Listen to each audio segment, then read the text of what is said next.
Indian market की दो EMS leader companies के stocks Dixon technology and Kaynes technology अपने ऑल टाइम हाई से 40 to 50% डाउन है और इन्वेस्टर्स को समझ नहीं आ रहा है आखिर करें क्या इन स्टॉक्स में, एवरेज करें या बल्क बाइंग करें। क्या इंडिया की EMS growth story slow down हुई है? आज हम जानने की कोशिश करेंगे क्या दोनों कंपनीज के फंडामेंटल में कुछ चेंजेस हुए हैं और कंपनीज के Q3 रिजल्ट और मैनेजमेंट की कमेंट्री से एसेस करने की कोशिश करेंगे आखिर कंपनीज के बिजनेस में ग्रोथ की पॉसिबिलिटी है कि नहीं, जो लॉन्ग टर्म इन्वेस्टर्स को जानना बहुत ज़रूरी है। नहीं तो मार्केट इन्वेस्टर्स से पैनिक सेलिंग करवा देता है if investors are not aware where they have invested और बिजनेस में ग्रोथ है कि नहीं। Hi everyone, this is Suryank and it is my YouTube channel और मैं इस चैनल पर इन्वेस्टर्स की इन्वेस्ट करने के नज़रिए को बदलने की कोशिश कर रहा हूँ बिकॉज इंडिया में रिटेल इन्वेस्टर्स इन्वेस्ट करते हैं टिप्स पर without using their critical thinking, without studying business and without understanding sector. If you want to become good investor, kindly subscribe my channel. आपको मेरे चैनल पर वीकली वीडियो मिलते रहेंगे। तो चलिए शुरू करते हैं। डिक्सन और केन्स ने Q3 के रिजल्ट पब्लिश किए हैं और शुरुआत करते हैं केन्स से बिकॉज ईएमएस सेक्टर में जो गिरावट आई थी केन्स के स्टॉक से स्टार्ट हुई थी जब कोटक सिक्योरिटीज़ ने रिलेटेड पार्टी ट्रांजेक्शन मिसमैच की एलिगेशन लगाई थी। उस समय केन्स 140 के पी पर ट्रेड कर रहा था। सो इफ कॉर्पोरेट गवर्नेंस पर डेंट आता है, इवन तो कंपनी कितनी अच्छी क्यों ना हो, पी आधा रह जाएगा और इस पर मैं ऑलरेडी वीडियो बना चुका हूँ। स्क्रीन पर आपको लिंक दिख रहा होगा, उस वीडियो को आप देख सकते हैं। केन्स का रिवेन्यू YOY बेसिस पर 22% ग्रो होकर 804 करोड़ रुपीस हो गया है। वहीं इबिट्टा मार्जिन 30 BPS से बढ़कर 14.5% हो गया है। कंपनी का नेट प्रॉफिट 15% से ग्रो हुआ है YOY बेसिस पर एंड स्टिल कंपनी का P 60 है। नॉर्मल व्यू से देखें तो अभी भी स्टॉक महंगा है, बट फ्यूचर ट्रेजेक्टरी को देखें तो क्या 60 का P जस्टिफाई करता है कि नहीं, चलिए देखते हैं।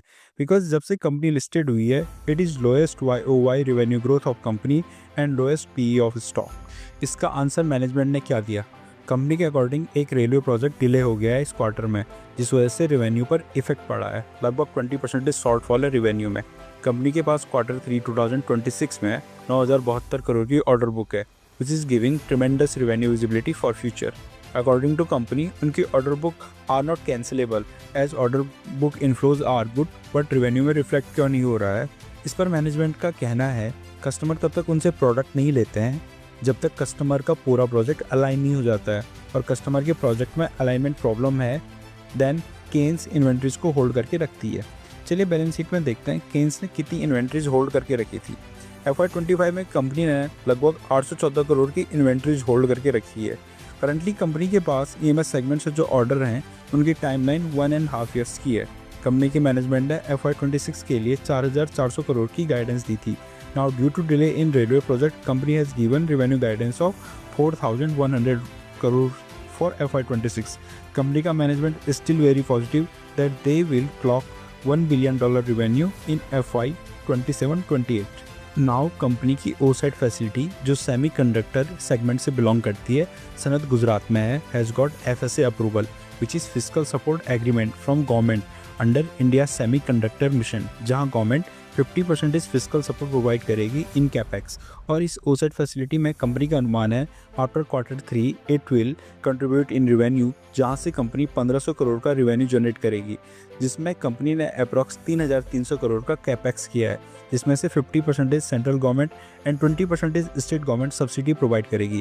केन्स चेन्नई में HDI PCB high density interconnect volts multi layer manufacturing facility start कर रही है which can give approx 15,000 crore amount of business to Kaynes group. This facility also got approval from government of India under ECMS scheme, जिसके under company will get 4 to 8% turnover based incentive and 25% capital expenditure support from government till 2032। Now all looks good, but अभी आपको कुछ बातें जाननी जरूरी है। First thing, cash flow. कोई भी फंडामेंटली स्ट्रॉन्ग कंपनी को जज करने का की मैट्रिक्स होता है cash flow and specially operating cash flow. Kaynes का ऑपरेटिंग कैश फ्लो नेगेटिव है जो अभी 55 करोड़ से नेगेटिव है। Company has given assurance that in Q4 company का ऑपरेटिंग कैश फ्लो पॉजिटिव हो जाएगा और कंपनी का कहना है जो कैपेक्स कंपनी कर रही है central government and state government eventually return that money in the form of subsidy, जिससे फ्यूचर में कंपनी का कैश फ्लो पॉजिटिव हो जाएगा। दूसरा कंसर्न है केन्स को इन्वेंट्रीज होल्ड करनी पड़ती है जब तक कस्टमर का अप्रूवल नहीं मिल जाता है फॉर देयर प्रोजेक्ट और कंपनी एक्स्ट्रा इन्वेंट्रीज होल्ड करके रखती है which is hampering their working capital cycle. Next concern है मार्जिन का। कंपनी का ओडीएम बिजनेस है स्मार्ट मीटरिंग का, where margin higher, but company यहाँ भी वर्किंग कैपिटल साइकिल में फंसी है। बिकॉज कहीं से भी जिस स्टेट मतलब गुजरात में स्मार्ट मीटरिंग डिलीवर कर रही है, वहाँ उनका बिजनेस एनओटी बेसिस है, यानी मंथली या एनओटी पेमेंट मिलता है as per contract. So company is projecting अब जिस स्टेट में स्मार्ट मीटर डिलीवर करना है वहाँ प्रोजेक्ट डिवाइस बेस्ड होगा, जहाँ से मार्जिन इंप्रूव हो सके। You see order book and government support और कंपनी की ऑर्डर बुक 50% एनुअली ग्रो हो रही है, then this valuation is reasonable valuation and company is growing 40% Y basis पर। बट अगर आप कोर फाइनेंशियल फंडामेंटल पर बिलीव करते हैं then this company is not your cup of tea. Now comes to Dixon technology Q3 result. Last 8 quarter से Dixon ने outstanding growth दिखाई थी, now it is flattish growth. Revenue Y basis पर only 3% grow हुआ है इस quarter में, but PAT grow 48% Y basis पर due to other income. Last quarter में भी डिक्सन ने 497 करोड़ की अदर इनकम रिपोर्ट करी थी, जिस वजह से डिक्सन का पी कूल ऑफ हुआ है। नाउ लेट्स चेक आखिर क्या हुआ है डिक्सन के बिजनेस में। बट उससे पहले आप डिक्सन के Q2 रिजल्ट से रिलेटेड वीडियो देख सकते हैं, जिससे आपको डिक्सन का बिजनेस समझने में आसानी होगी और आगे आने वाली इन्फॉर्मेशन से रिलेट कर पाएंगे। डिक्सन का 90% रेवेन्यू कंट्रीब्यूट करता है mobile and other EMS division, but memory card prices में शार्पली जंप हुआ है because of intense demand for AI data center infrastructure and memory chip manufacturers AI related components को ज़्यादा प्रायोरिटीज़ दे रहे हैं ओवर कंज्यूमर स्टोरेज। इस वजह से medium and low and mobile के प्राइसेस बढ़ेंगे या बढ़ रहे हैं, जिस वजह से मोबाइल की डिमांड भी घटी है। When you see effect on revenue side. Second thing, Dixon और वीवो का जो जॉइंट वेंचर था उसे गवर्नमेंट से अभी अप्रूवल नहीं मिला है, बट कंपनी इज ऑप्टिमिस्टिक जल्दी इसका अप्रूवल उन्हें मिल जाएगा। Now comes to PLI scheme which was biggest catalyst in Dixon growth in mobile handset segment. Government ने PLI 2.0 का अनाउंसमेंट नहीं किया है एंड एग्जिस्टिंग PLI इस फाइनेंशियल ईयर खत्म होने वाली है, जिसका इफेक्ट कंपनी के मार्जिन पर होगा। करंटली मोबाइल सेट सेगमेंट में डिक्सन का मार्जिन 3.5% है, पर without PLI it will sink around 2.9 to 3%। And ऐसा बिजनेस जहां 90% कंट्रीब्यूशन मोबाइल सेट का है, this will hit hard in companies profitability. But Dixon is ready for it, which is joint venture with QTech for display module, where company Motorola, Vivo, Samsung and Oppo को display supply करती है। And currently India $350 million to $400 million value के camera module import करती है। Dixon wants to capture this market. Currently display site capacity Dixon QTech की 40 million है, जिसे company बढ़ाकर 190 मिलियन करने जा रही है एंड जून जुलाई से ट्रायल भी स्टार्ट हो जाएंगे। वहीं डिक्सन QTech जॉइंट वेंचर को ECMS के अंडर अप्रूवल मिल गया है for manufacturing camera module, sub assembly and optical transceivers which will start from next year.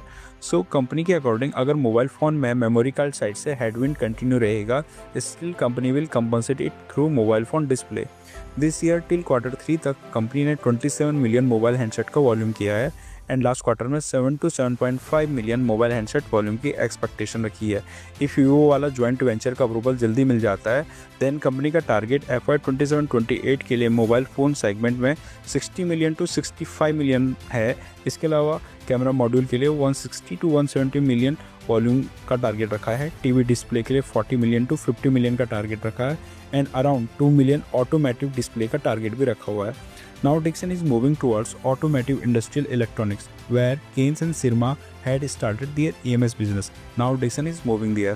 Dixon अपने अदर बिजनेस जैसे रेफ्रिजरेटर एंड वॉशिंग मशीन, जहां डिक्सन एक ODM है, कैपेसिटी एक्सपेंशन कर रहा है। Whereas Signify and Philips के जॉइंट वेंचर में Dixon is exporting lighting product to US and Europe for better margin. But अगर आप डिक्सन के फाइनेंशियल देखेंगे you will get everything right. ROC 45%, ROE 32%, negative working capital and free positive cash flow. Company एक reasonable P पर भी trade कर रही है, but memory chip prices can give trouble to Dixon in coming quarters because AI का effect सिर्फ IT में ही नहीं हो रहा है। तो आज के लिए इतना ही। Please subscribe my channel for future updates, like and share this video. Thank you.